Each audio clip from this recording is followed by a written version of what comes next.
पावन एही धरती पर मिथिला धाम यो भैया। सबसे पावन एही धरती पर मिथिला धाम यो भैया। एहन सुंदर ने कोनो धाम यो भैया। एहन सुंदर ने कोनो धाम यो भैया। सबसे पावन एही धरती पर मिथिला धाम यो भैया। सबसे पावन एही धरती पर मिथिला धाम यो भैया।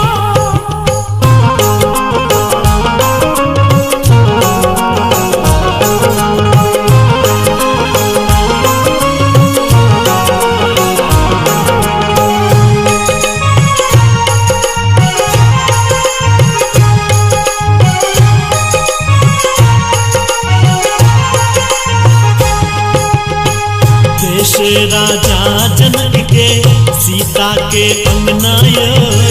विद्यापति के आंगन शंकर बनेला उगना यो।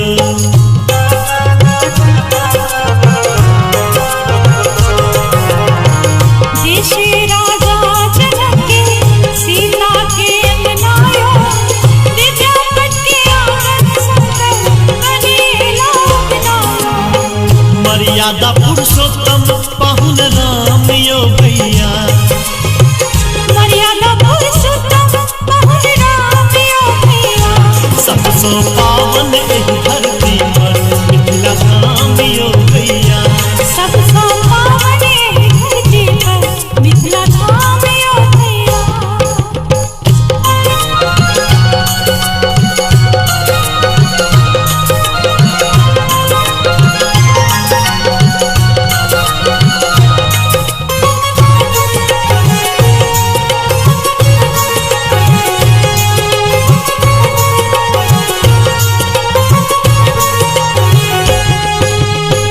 हमरा मिथिला में पंडित और मुनि ज्ञानी यो।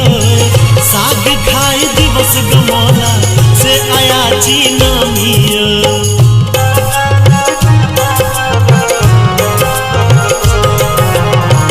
हमरा मिथिला में पंडित और मुनि ज्ञानी यो।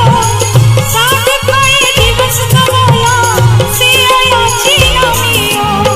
सुगा पढ़े छल वेद पुराण यो भैया।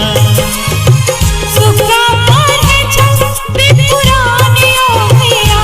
सबसे पावन एही धरती पर मिथिला धाम यो भैया।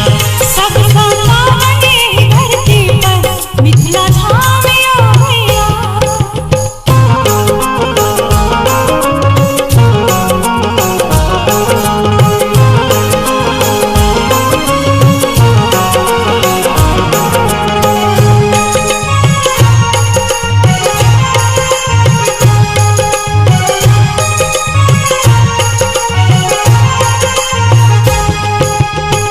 अपन मातृभाषा मैथिली सबकी यो बाजू यो। चाहे रहू दिल्ली मुंबई या पंजाब कमाबू यो।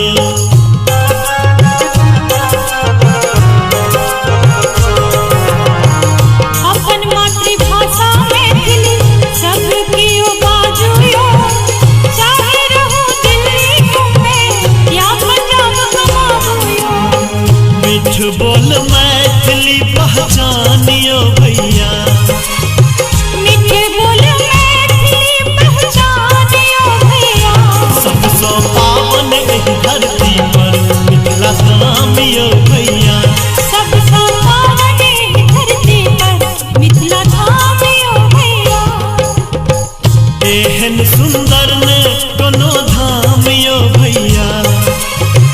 एहन सुंदर ने कोनो धाम यो भैया। सबसे पावन एही धरती पर मिथिला धाम यो भैया।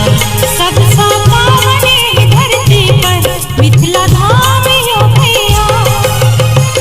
एहन सुंदर ने कोनो धाम यो भैया। एहन सुंदर ने कोनो धाम यो भैया। सबसे पावन एही धरती पर मिथिला धाम यो भैया। सबसे पावन एही धरती पर मिथिला धाम यो